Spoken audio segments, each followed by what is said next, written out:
Hello, thank you for coming to today's presentation by Dr. Vinod.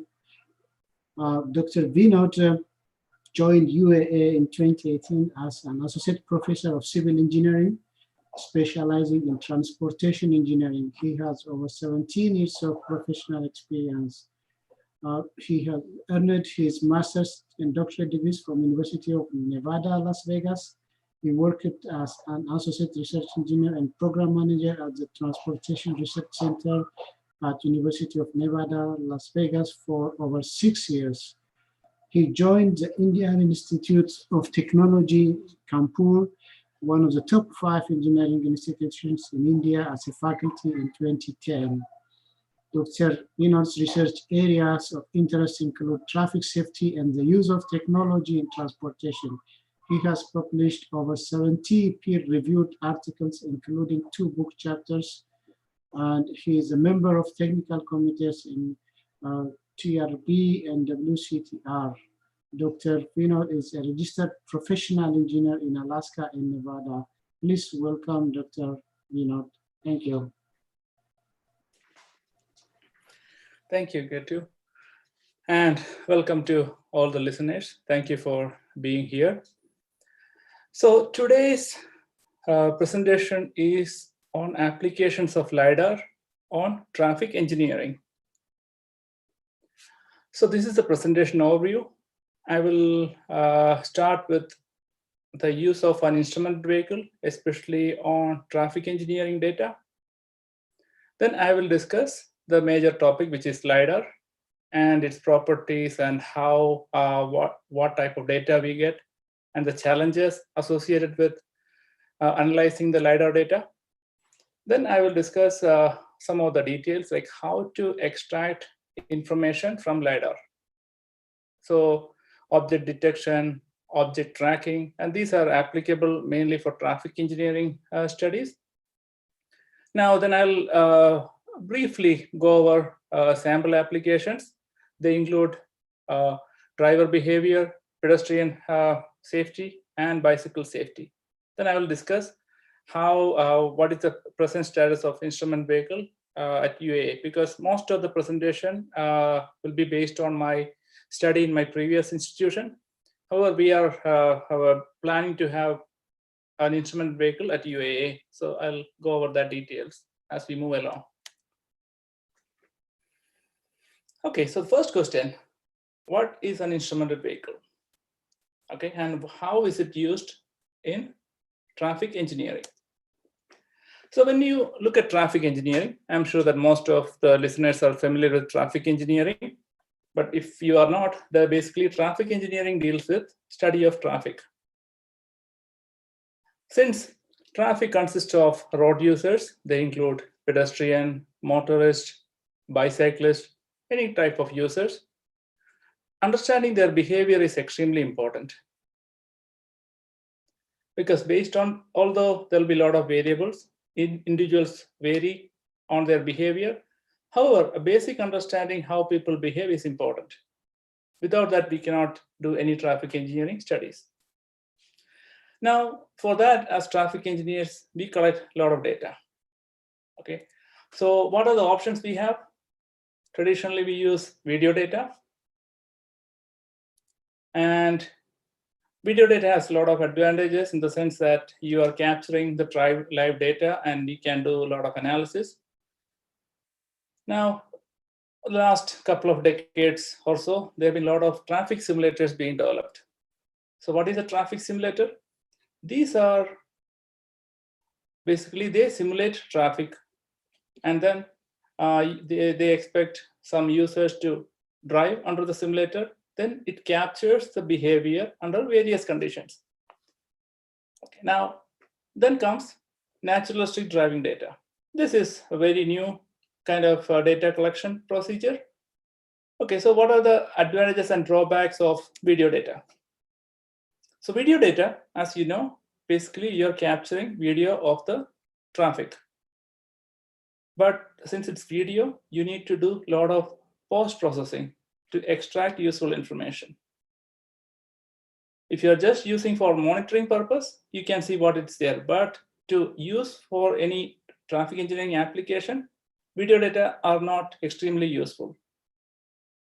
Plus, you need to install cameras, and it has a very limited field of view. So depending on where you want to study, you can install a video and capture the data. I think all of us are familiar with it. Now, when you go to traffic simulator, the advantage is that you can simulate various scenarios. For example, if you are doing some kind of a new traffic control device, before even putting it on the field, if you install it on a traffic simulator, we can study how the end user may react. So based on the responses, you can modify that. However, the limitation is that whenever anyone drives in traffic simulator, people understand that it's a simulator, nothing can go wrong, because even if they make a mistake, it won't be fatal, or it cannot cause any serious issues. So then there are a lot of challenges associated with traffic simulators, and this is extensively studied and documented. Now comes the latest way of collecting data, which is naturalistic driving data. So what it means is that you install some sensors on a vehicle, and the vehicle will be driven naturalistically, which means that even if some sensors are installed, even if the driver is aware that there's some sensor installed, after some time, driver forgets and he will drive naturalistically. Now, this data, if you collect it over a long duration, that gives a very good data on how the traffic could be, or whatever the purpose of our objective is. So obviously, naturalistic driving data is much more rich and realistic compared to other two data.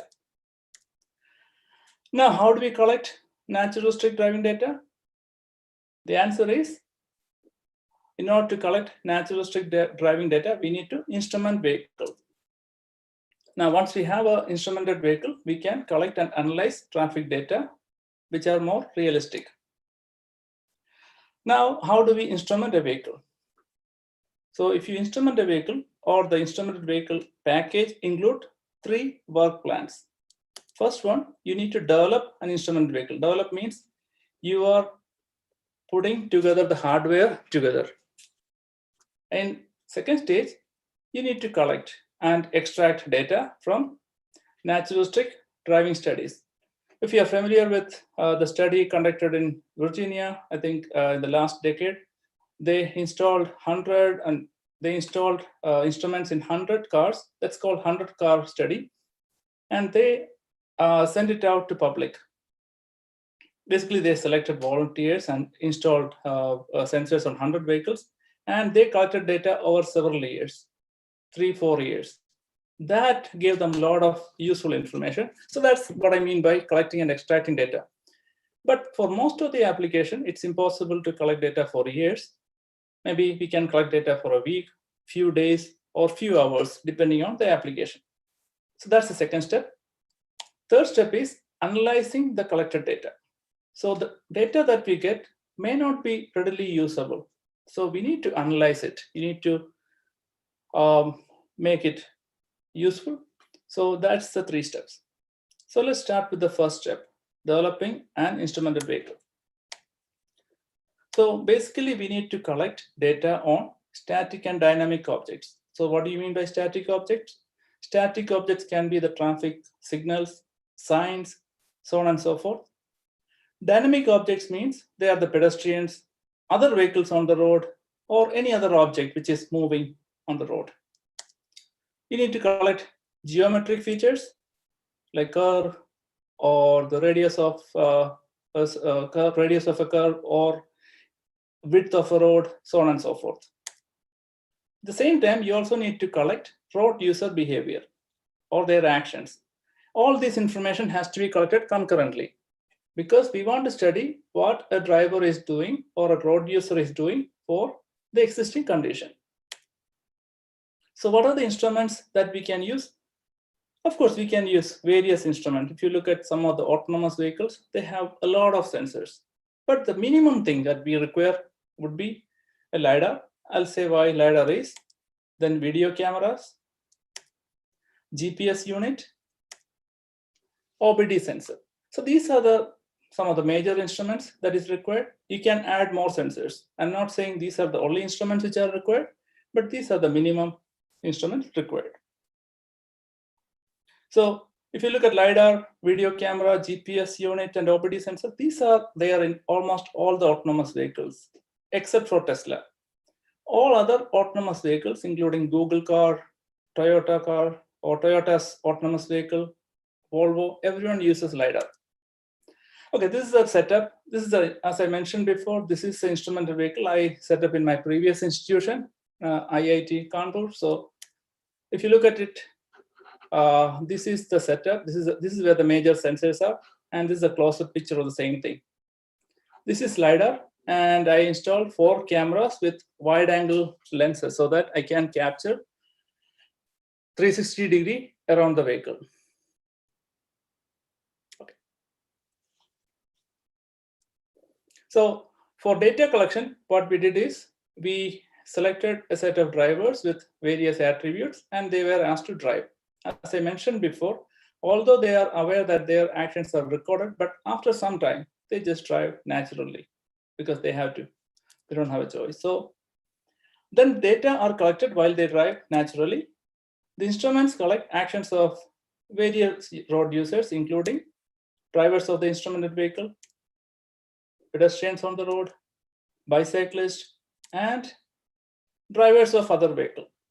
That I'll discuss how we collect it. That will be the only kind of tricky part. How can we, using an instrument vehicle, how can we collect actions of other road users? Now, once we collect this data, these data are extracted in appropriate format. So let's look at the main sensor, because this is the main topic of today's presentation, which is LiDAR. So LiDAR stands for Light Detection and Ranging. And that's the main sensor for instrumented vehicle. What it does is it collects point cloud of the surrounding at a given frequency.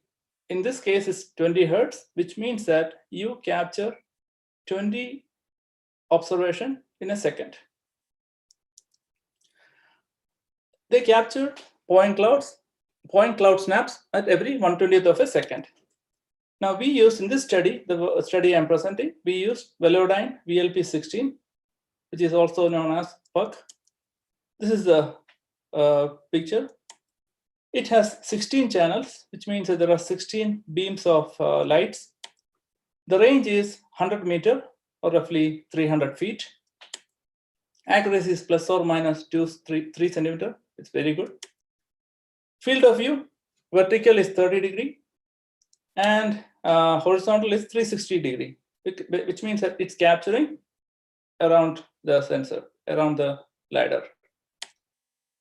So this is a picture of a LiDAR data. Of course, this is processed. It's not my work. It's basically I downloaded from this source. The reason I presented this is an example of application of LiDAR data. So once you have a vehicle, this is a vehicle, red is a vehicle with LiDAR installed. It will get all the point clouds. This is capturing all the objects around the vehicle. Now, by using proper algorithm, it can track what these are. For example, this could be another car. This could be a pedestrian. This could be, this could be traffic lights, so on and so forth. Again, that's why this is important. Okay. So now the question is, why do we need LiDAR when we can capture a lot of information using video camera? It's a very valid question. So let's compare LiDAR with video camera. So the first property, what is captured? LiDAR captures point clouds of object within its range, whereas video camera captures images of objects within its range. So the first difference is point clouds versus images. Frequency is up to 20 Hertz. You can change it. You can change the frequency of LiDAR. Video camera typically is 24 frames per second, but of course, these days you can come with better resolution. The reason I'm saying 24 is that's high definition video. So anything more than 15 frames per second will appear to be video in human eyes for humans. Okay, so anything above 15 would be okay. Now, field of view, It's 360 horizontally and 40 degrees vertically. Field of view for cameras are, 90 degrees cone, but keep in mind that that's with a wide angle lens. Typically, it's not 90 degree, it's much lesser. But again, if you use, now these days, you can even get a wide angle lens of 120 degree, 150 degree. But the thing is that once the wide angle lenses degree increases, distortion also would be a serious issue. So object detection on LiDAR is not easy. You need to process data. Whereas video camera, it's very easy. These days, you have a lot of algorithms like YOLO and various algorithms like you look only once. There are so many algorithms developed to detect object from video, which is already there. Now comes the important thing, distance data. Distance data on LiDAR is readily available because it captures point cloud with X, Y, and Z coordinates. So you can directly get the distance data. However, on video camera, you need data processing. And we all know that we need at least 2 camera views to estimate distance within a reasonable accuracy.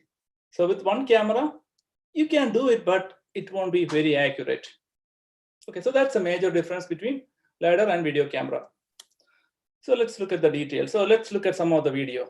Okay, so this is a LiDAR data. Again, this data we received from LiDAR and we processed it using, then we are looking from top. And you can see something. With the LiDAR software, you can also change the angle at which you can look at the data. Again, these are not video. These are point clouds moving at a high rate. So this is the same. Now I'll turn on this video. This is the same video when you watch it from a different angle. This is top view. This is a slight different angle. So here you can see that, okay, maybe you can see there are some pedestrians, a lot of pedestrians walking, a bus arriving at an intersection, and there are some other cars, so on and so forth. So what it means is that although it looks like video, these are not videos. These are the point clouds running one after the other. So basically, we are making a video out of LiDAR point clouds. Okay. So if you look at a LiDAR data, this is how a data look like, how LiDAR data looks like.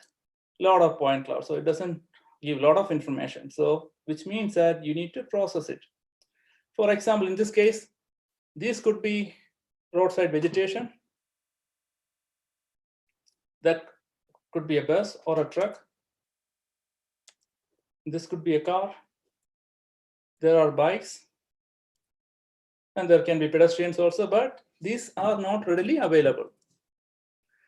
So the challenges with LiDAR data, detecting objects from point clouds is challenging. That's a major challenge. That's why we can't really, not everyone can use LiDAR because there are a lot of processing required. And keep in mind that shape of an object changes based on the distance and angle. For example, if you are looking at a bus, which is directly in front of the LiDAR, all LiDAR observes would be a rectangle, which would be the front side of the bus. Now, if it's observing at a different angle, then it can also, LiDAR can also observe the back or side of the bus. Then the shape will be different, which means that for the same object, you will get different images, different type of point cloud. So how do we detect a particular object? That's one of the challenge. Another is occlusion. Occlusion means it's a point cloud. So whenever there's a larger object in front, the objects behind it would be occluded, which is true on video also, but that's a challenge, and LiDAR also. Another challenge is the point clouds do not have unique IDs. So if you look at GPS, many of us use GPS. Advantage with GPS is that once you have a GPS unit, that has a unique ID. So wherever you go, you can easily identify where that particular object is. But the LiDAR data, at every 1/20th of a second, it's capturing a point cloud. Next time frame, it's capturing a different set of point cloud. Although it's the same surrounding, they are not connected to each other because these are disconnected. So there are no unique IDs, which means that's another challenge. So tracking of the same object over various time period becomes difficult. So basically, since we are working with point clouds, we need to develop algorithms to detect and track objects, because then only we can use for any traffic engineering application. Because in traffic engineering, we are trying to see how people are moving, how people are acting for various applications. So unless we are able to detect and track objects, this will not be useful. So as a first step, we remove unwanted point cloud. So because as I mentioned, if you look at the previous slide, there are so many objects, so many point cloud, we can remove some of them. So let's look at this example. This is an actual data we collected. This is we are driving the vehicle, and the right-hand side, you are seeing the LiDAR data. So you can see that, okay, the bus passed. This is a two-wheeler, and this is a car, and this is a truck in front of it. This is a filtered data, which means that I removed all the unwanted data. So if you look at it, this is unfiltered data of pedestrian. So let's say I'm interested in pedestrian. In this case, these are pedestrian. This is a pedestrian, and these are two pedestrians. I'm observing them. But now, since there are so many point clouds, it becomes difficult for me to analyze it. So what we can do is we can do some simple filtering. Okay, but what is filtering? We know that pedestrian height ranges from, let's say, 3 feet, including kids. I mean, let's say 4 feet to 6 feet or 7 feet.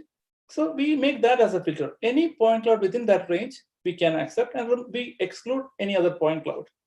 Again, I'm just explaining it in very simple terms. It's not that easy, but still, that's the concept. We know that if we know the property of an object of our interest, we can select it and we can exclude all other points. That's what I mean by filtering. So after filtering, this is how the data looks like. Now it's very easy. See, previously there are so many clusters, but here, after the filtering, we only know there are only 4 pedestrians. That's the first process. That makes our job easier. Instead of dealing with all the point clouds, now we need to only worry about these points. Okay, so this is the example. So the same data, without filtering, we had 21,843 points, roughly 22,000 points. Whereas after filtering, that significantly reduced to 45 points. You can keep in mind that this 22,000 points is for one time frame. So for a second, you will have 20 times 22,000, that much data point, which is difficult to handle. Obviously, here also we are talking about 45 times 20, which is easier to handle for a second. So let's look at some data let's consider the case when we are actually collecting data for an hour. How many data points are we talking about? It's a lot. So we need to process the data. It's impossible to do it manually. Now comes the first, okay, we have data, we have LiDAR data with us. Now the challenge is, how do I detect object? As I mentioned before, on video, there are a lot of algorithms available. You can easily detect a car, a bus, a truck, pedestrian, so on and so forth. But LiDAR, these are point clouds, so you need to process it. First thing, you have to detect an object. Since point clouds do not have unique IDs, we need to write programs to detect and track objects across various time frames. So there are various data structures available, such as quad tree structure, and these are data structure available from computer science background, which you can use to detect object. In this work, we used clustering-based technique. Basically, we used DB scan technique. That's, again, you don't have to memorize this term. This is one of the clustering algorithm. What it does is basically from a point cloud, it develops various clouds. Okay, so there are 2 parameters, epsilon and minimum number of points. So what it does is, you'd say that, okay, if let's say you're talking about pedestrians. We know that pedestrian, the radius around the centroid would be what? Around maybe, let's say, we can say that 2 feet maximum. Okay, 2 feet maximum. Okay. If we say that we select a radius 4 feet, and we say that, and 4 feet, within 4 feet radius, if there are 50 point clouds, 50 points, we'll define it as a pedestrian. That's a simple term of using dbScan. Once we run this code, then whenever this occurrence happens, that is within 2 feet radius, 50 points occur, the program designates it as a pedestrian. Similarly, you can have different parameters for cars, buses, so on and so forth. Okay. So depending on size of the object, its distance parameters of dbScan fluctuates. For a car, we use epsilon value of 1.25 meter and minimum points as 50. So once we do that, this is the result of clustering algorithm. Again, what it shows is this is X and Y coordinates. And these are various clusters formed across various time frames. It may not make a lot of sense to you, but basically all you need to keep in mind is that these are clusters formed on various time frames. So instead of looking at all points, now we are only looking at these clusters, which is easier to handle. Then comes the second step, object tracking. So as I told you before, unlike GPS, these point clouds across various time frames, they don't have unique IDs. So we don't have a way to detect or track individual objects. Let's say we have 2 cars. We don't know whatever we observed in frame number 1, in that one, which car, whatever we decide as car 1, is the same car in the time frame 2. So look at this example. This is the nth frame, which means it's one of the snapshot of the LiDAR data. Let's say we have 3 cars, blue, red, and green. And these are the time frame n. So x1, x and y coordinates of first car, x and y coordinate of second car, and x and y coordinate of third car. This is nth frame. Now n plus 1th frame, you'll have you have some object. Keep in mind that LiDAR will not detect, doesn't have any color code. Although we can see that it's a blue car. Now the question is, if you don't tell, the program will confuse. Where is this car? Is it so? In nth one, this was first car. Whether that's this, or this, because that's a question. We don't know because computer doesn't know which is the right one. Ideally, we know that this car in nth frame should be nth 1th frame. It should be this. So how do we define that? So one of the ways to do that is, again, there are various ways, but one way we adopted is we decided that we created a rectangle. It said that if the object is this, the maximum distance it can move in 1/20th of a second is defined using a border. It cannot go beyond that because you're talking about 1/20th of a second. And we know the speed of the point. So once we define the rectangle, then in n plus 1 frame, any object which is within this rectangle is defined as the same first object, first vehicle. Then you have to get the coordinate of this corner points. For example, this one, there's an equation. This is the first coordinate minus k, Sn is the speed, times t. Basically, what we are saying is the vehicle can maximum go this edge, this edge, this edge, or this edge. Okay. Yeah, the same thing I mentioned it. I mean, so this is same process. Basically, we need to worry only about K and L parameters. So based on that, we can decide, we can see where the car would be in the second or like following time frame. So we keep on doing it for n number of steps. So now comes the question, so how can we collect data? So I mentioned that we can capture the data of the driver who is driving the instrumented vehicle. I also mentioned that we can also capture data of the other drivers. So how is it possible? It's simple because from using LiDAR, you are getting the relative positions of other vehicles. Relative position with respect to the instrumented vehicle. We are getting that information 1/20th of a second.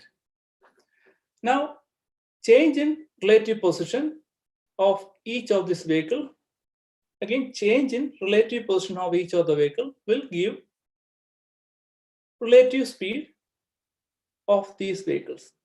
Change in relative position divided by delta t, which is 1/20th of a second, will give the relative speed of this vehicle. Now, if the speed of this vehicle is known and the relative speed of this vehicle is known, we can estimate, we can calculate the speed of actual speed of this vehicle.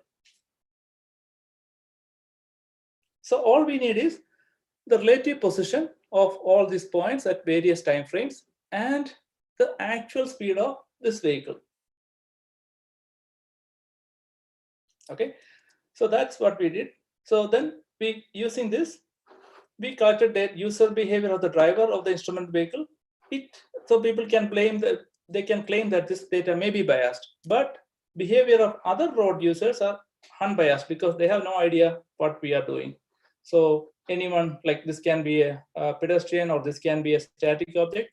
If it's a pedestrian, if you can capture their behavior, that is unbiased data. Similarly, if you capture the data of this road user, that also is unbiased.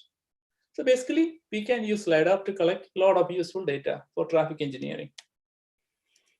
So some of the application, again, there are so many applications, but I am mentioning 3 applications. Since we are capturing relative locations of objects at high frequency, it can estimate relative speeds, as I mentioned before. If the speed of the instrument vehicle is known, actual speeds of these or other objects can also be estimated. So 3 sample applications I will mention are driver behavior, pedestrian behavior, and bicyclist behavior. So let's look at driver behavior. So in this example, what we did is we tried to understand how the overtaking is, how is the driver carrying out overtaking on road. Of course, this figure may look strange to you. Yeah, this is a picture from Indian road. That's the reason the vehicles are moving in the wrong direction, opposite direction. Okay, so there, we, using this data, we made a lot of understanding on the driver behavior while overtaking. So why is it helpful? That's helpful in deciding where to provide overtaking facility. Otherwise, if you don't provide sufficient length, we could have serious issues. So we capture driver behavior while overtaking. We analyze changes based on relative speeds of overtaking and overtaken vehicles. We analyzed how various types of vehicles, like India, unlike in US, there are various types of vehicles, including 4-wheeler, 2-wheeler, 3-wheeler. So we studied how they overtake based on vehicle types. And roadway classification, like highway, arterial, so on and so forth. That also we could analyze using this instrumented vehicle. Other one is pedestrian crossing behavior. Objective was how the behavior of pedestrians vary on mid-block crossing with respect to vehicle type. With respect to vehicle type of approaching vehicle, okay. So what are the factors that affect the change in crossing behavior? If you look at this diagram, what is on x-axis you have the completion of crossing, and on y-axis you have walking speed. What it shows is that when pedestrians are walking in front of cars, they start with a lower walking speed. When they reach at the middle of the crossing, their speed is the highest, then they decrease the speed. Whereas in front of 2-wheelers, the speed was more or less constant. So what is the application? Why is it important? So importance is that this will help us to study the crashes of, there are a lot of occurrence of crashes between motorist and pedestrian.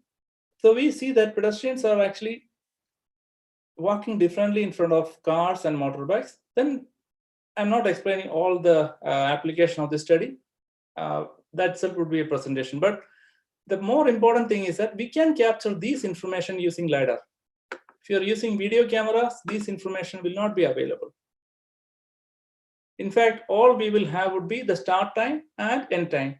We don't know what path they choose. So if you look at this one, this clearly shows the path taken by the pedestrian. So instead of going straight, we expect pedestrian to walk on a straight line. But this shows that pedestrians walk now minus is a 4 meter to 4 meters. So in 8-meter range. So why is it important? Because if you look at many of the safety indicators, post-encroachment time is used by traffic engineers to indicate the risk of an intersection. Post-encroachment time.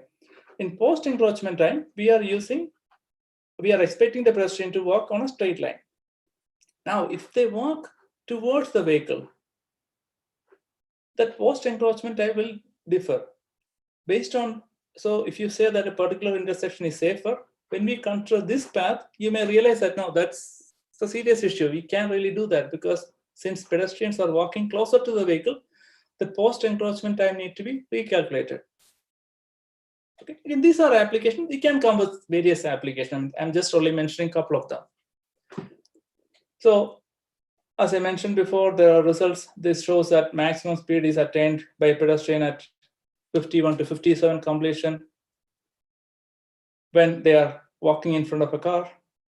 They also said, we also figured out that 70% of the pedestrian took high-risk trajectory in front of bikes, and whereas only 50% took high-risk trajectory in front of cars.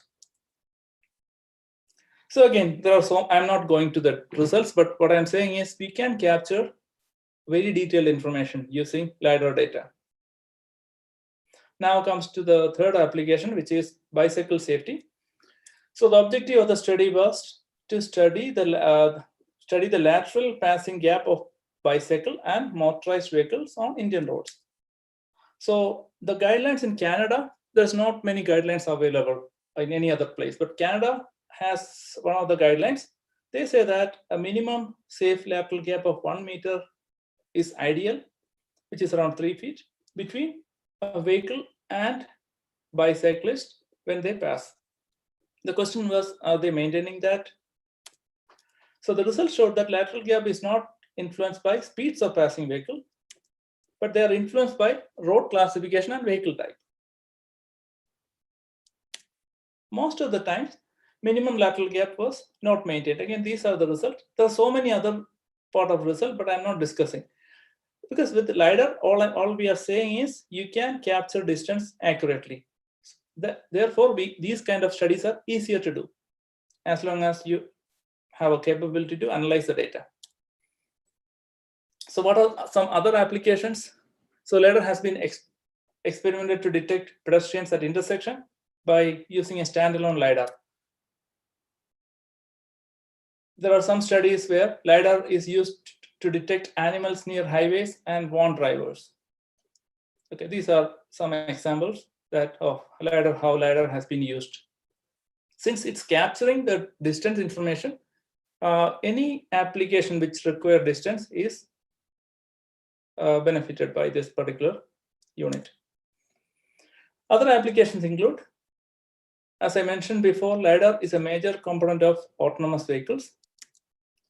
So instrument vehicles can enable faster CAV deployment. Okay, so why do I say that?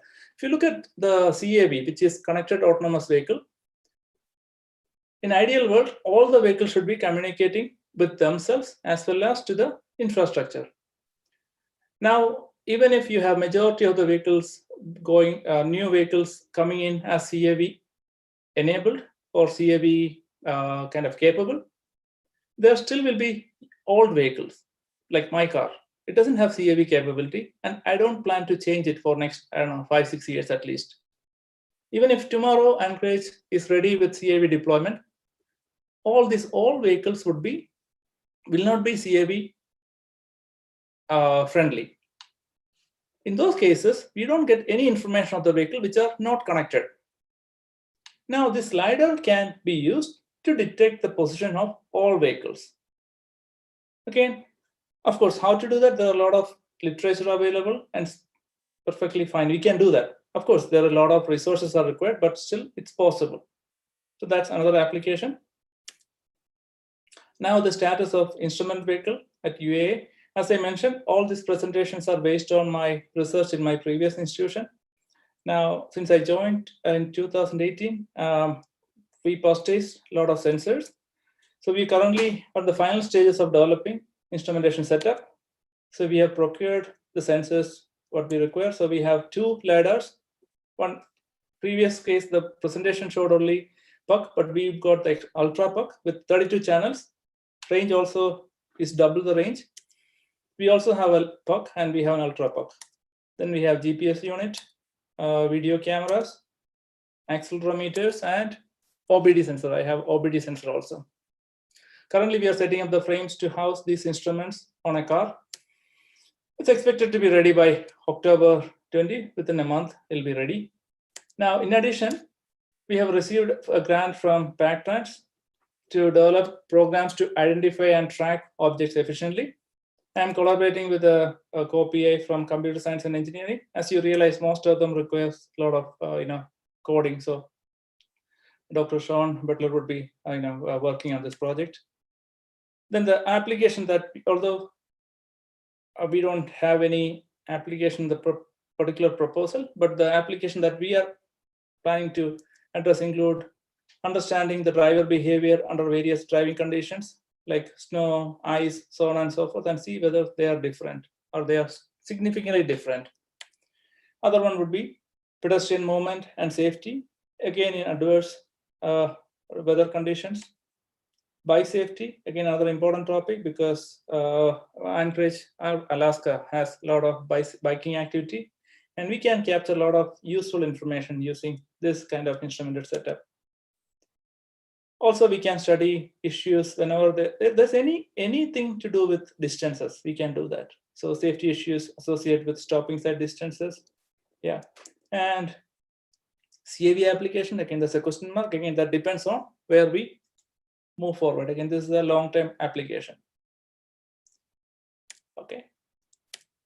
With that, I would like to acknowledge my students. I mean, these are the students who mainly did all this work. You may just tell them, but they do all the work. So these are the students who completed this work. That I'm done. So, all right. Questions. Thank you very much. No, that's very, very interesting, and it's definitely sparked a couple questions here. So the first question I have for you is about the bike and vehicle incident that you were speaking about earlier with the lateral gap of 1 meter being the recommended. You said it was kind of dependent about road classification and vehicle type. Can you elaborate on that? Like, are we talking about rural roads versus urban roads? Are we talking about like trucks versus smaller cars? What were the factors that made a difference there? Okay, so that study, again, it was not done here. It was done in India. As I told you, I would want to do the similar study in Alaska, but we don't have the vehicle yet. Hopefully we'll have some results maybe by next summer. But in that study, the purpose was to study whether they are maintaining the lateral gap between bicyclists and the various types of vehicles. So what we figured out was the vehicle type, more than the vehicle type, the road classification had more impact. Sorry, let me go back. I don't want to say something which doesn't make sense. Because I forgot, okay. So what I mentioned here was lateral gap was not influenced by speed of passing vehicle, because when we started the study, what we thought was that when the vehicles are going at a high speed, they may be giving more lateral gap. So we were wrong. It was not influenced because it was random. Doesn't matter what speed they go, they may not give sufficient lateral gap. But we could find a correlation between lateral gap and road classification and vehicle type. So trucks would give some particular lateral gap, buses would give something, whereas passenger car, it could be different, and motorized bike could be different. That's what we found out. So in most of the cases anyway, the minimum lateral gap, which is 1 meter, was not maintained. So again, this is one study where I'm just presenting. Again, that's not relevant to US. When we conduct the study in US, we may know what's really happening here. Thank you. Andrew, any other questions? Yes, there are more questions. So you did mention that the range on the Ultra Puck was around 600 feet, 200 meters, and on the Puck was 300 feet, 100 meters. Can you give us an idea of what the general ranges are for LiDAR systems in use today? Yeah, see again, the Puck, which is a 16 beam, that is one of the most commonly used LiDAR. 300 feet is a good range for many applications. But the reason why we went with the Ultra Puck is, first of all, there are 32 beams. So what do you mean by beam? So if there are 16 beams, which means that there are 16 rays going out from between the range, between the like start to end. So if you have 32 beams, the data quality will be much higher. So keep in mind that there are 16 beams at an angle. So as you move further, the angle, that the distance between two beams would get wider and wider, which means that the chances that you will miss some object is higher. So if you have more beams, that would give better quality data, better quality point clouds. That's the major thing. So now if you look at, so 16 work for us, 32 will work very well, most of the application, but keep in mind that some of the commercial ones, there are commercial ones with 128 beams available.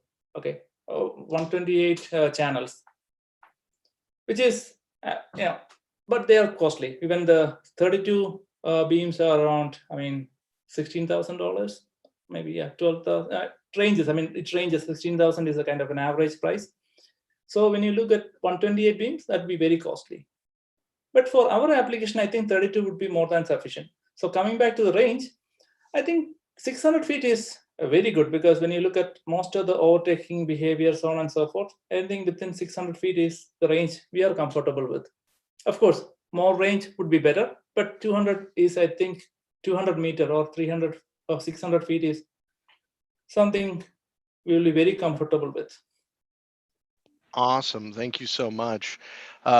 So the next question is, how can LiDAR be used to study two-lane highways, especially for passing opportunities? And this is like elaborating on the question here. Alaska has a lot of two-lane highways, like the Seward Highway, and because it has so many crashes, what's the opportunity to use LiDAR to study those passing opportunities on two-lane highways? Yeah, very good question. See, doesn't matter what type of facilities. So all we need to do is we need to go out with the vehicle and observe overtaking maneuvers. So by observing, we'll realize what kind of mistakes or what kind of property the drivers show. Once we have those information, so what are we talking about? So basically, we are talking about the acceleration property, like how fast they accelerate, at what speed they go, and what distance, how much distance they require to complete the overtaking. The distance is very critical for safety aspect, because you don't want to be in the wrong lane for a longer duration. Especially if you look at the overtaking zone and non-overtaking zone, they are based on visibility. Now, if you can get more data from drivers, how they behave, that will give us an idea about actual distance required. Because right now we are using the standard set by the US DOT or various entities. I'm not saying they are wrong, but what this would provide is this would provide much localized data, which is more relevant to our state. So the reason I'm saying that is, in Seward Highway, for example, many times when you drive, you would realize that many of the tourists, they will be going very slow because it's a beautiful drive. And many of the other people, they just want to reach their destination. They get frustrated, they take slight risk. Now, if we can use this kind of system, I'm not saying LiDAR, some kind of a way to capture those behavior, that would help us to address some of the safety aspects. Because every year, as they correctly point out, we lose several lives just on this overtaking kind of stuff. So that's one of the applications. Again, if you ask me what The answer would be we don't know because we need to collect data. But LiDAR is one of the tools we can use to understand it way. All right, fantastic. I think that may be the end of our questions. The password for today's survey is LiDAR. And let me go ahead and just wait a couple moments here and see if we have any more questions coming up. Nope, I think we're all good. Thank you so much for your time today. Thank you. Really appreciate you taking the time, and have a great weekend. Thank you. You too. Thank you.